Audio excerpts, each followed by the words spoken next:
Earlier this week, President Biden announced that he'll seek the White House for a second term, but that's not stopping some challengers. And the latest entrant comes from political royalty. Robert F. Kennedy Jr. recently announced that he'll run against Biden, and he may have some supporters on his side. A new Fox News poll shows some 19% of likely Democratic voters say that they'd like to see RFK Jr. win the nomination.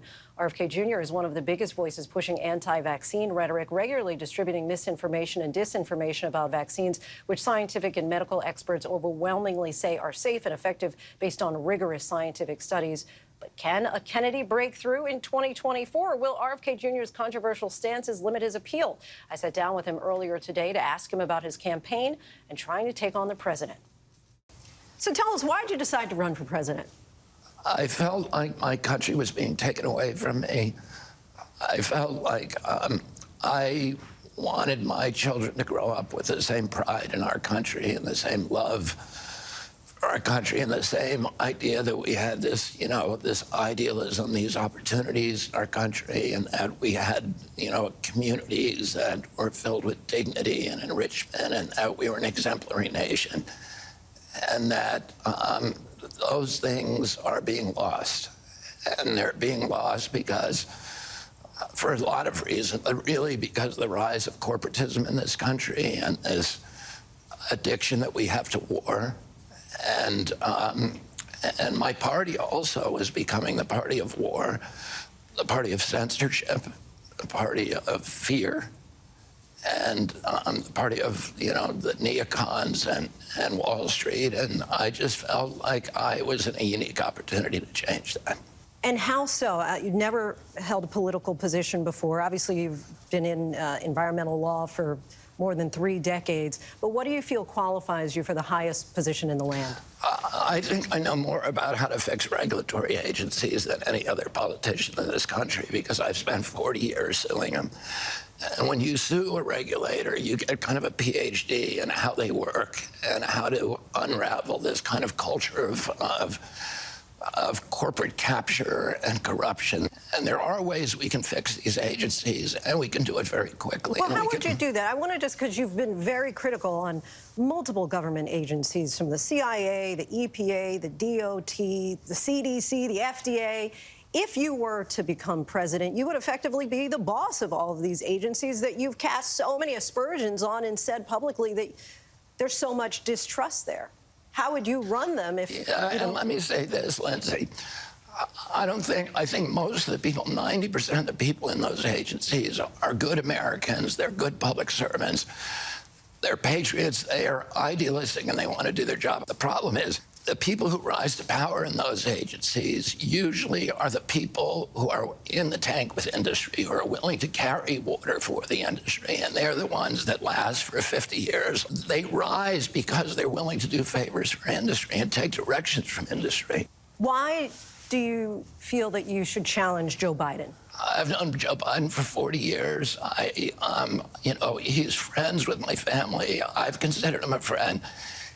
His approach to government and to the Democratic Party is, to me, is completely different than the way. I don't believe that we should be the party of war.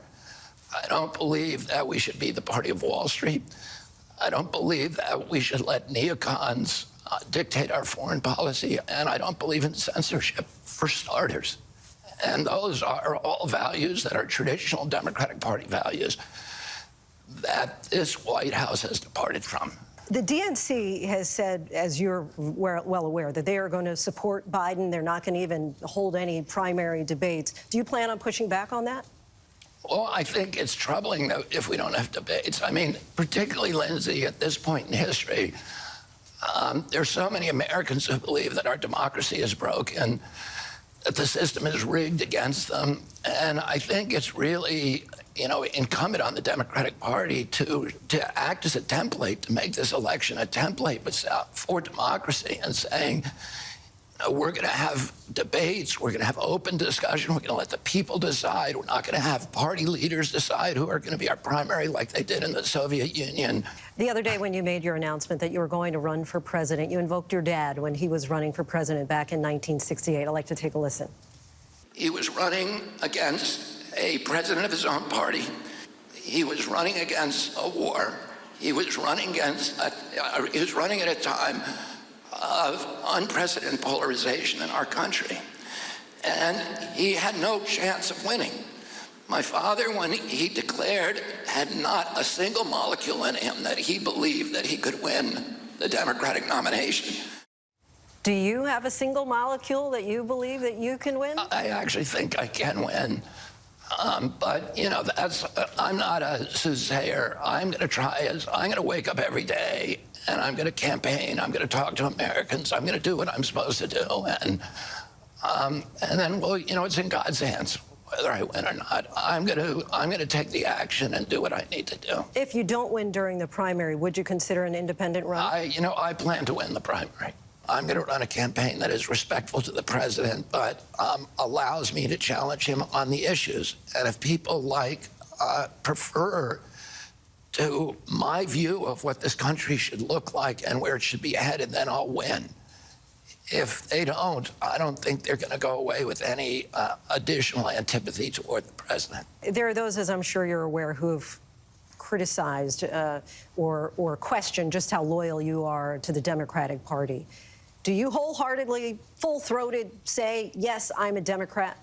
I'm a Democrat. Otherwise, I wouldn't be running as a Democrat. But I am not loyal to any party above principles. I'm loyal to the principles that the Democratic Party has always stood for. That is why I am running for president today, to make sure that those people, those lost, forgotten Americans who feel this system is rigged against them, who feel forgotten by both political parties, that they feel like they can be included once again in the political process. What do you think is the biggest misconception about you? I think the public perception of me is just a bundle of misperceptions. I mean, part of that is just not being vilified for 3 years without any, but much longer than that, but for the last 3 years with total blanket censorship. I welcome what I've done. I'm at peace with, with the choices that I've made. And I understand I'm living in a world where I'm opposing large forces that are very, very powerful and are able to silence me. But yeah, I wouldn't know where to begin in telling you where what the biggest misperceptions are about me. If you go through them one at a time, I'll answer them. What do you think is the fairest criticism of me? Yeah.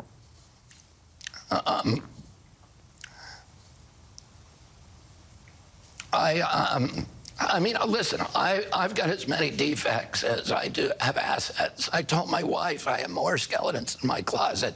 I have so many that if they could vote, I could, win president of the world by a landslide. So I'm not a guy who, who's coming to you and saying I'm a perfect human being. I'm not. I've had a really, I've had a rich life. Let me put it that way. I'm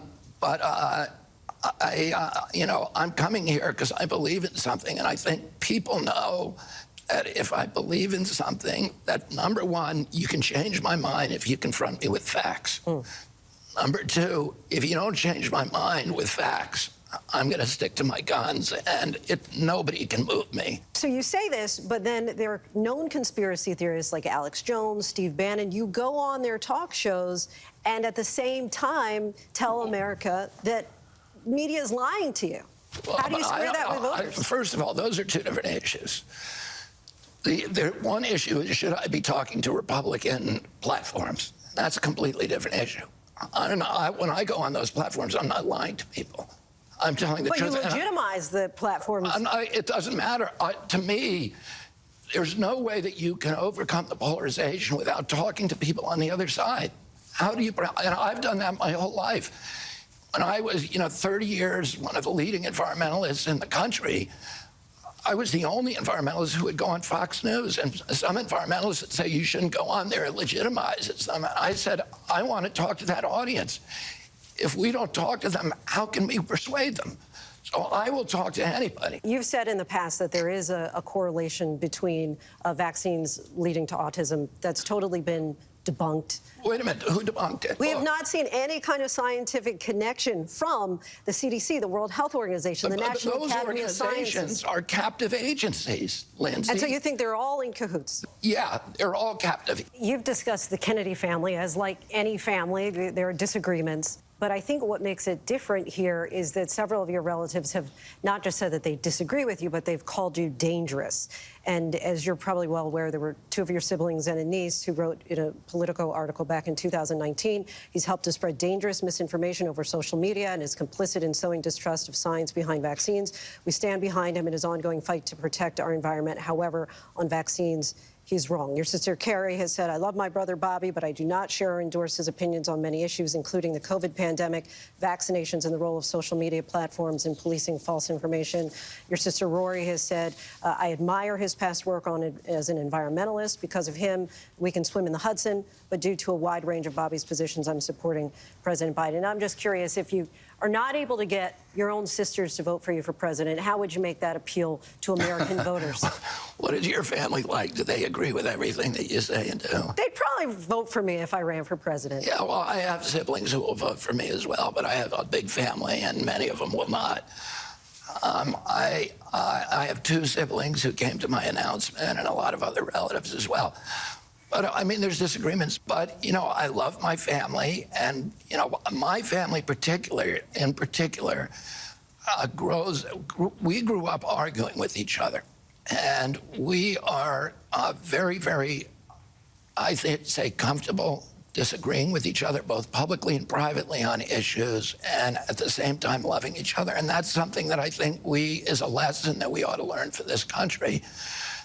We can disagree with each other without hating each other, without vilifying each other, without marginalizing each other. I'm just making a distinction on just using your family's words, calling you dangerous. I was just using your family's words to call you dangerous rather than saying that's not like the typical family that might have disagreements around the kitchen table. And how do you expect me to respond to that, other than saying they were wrong about the issue that they consider me dangerous? Oh, that's a fair response. And my other point is just that if you don't regard the same scientific authorities. Science is rarely static. There are very few scientific principles that are immovable. Science is dynamic. And, you know, look, I've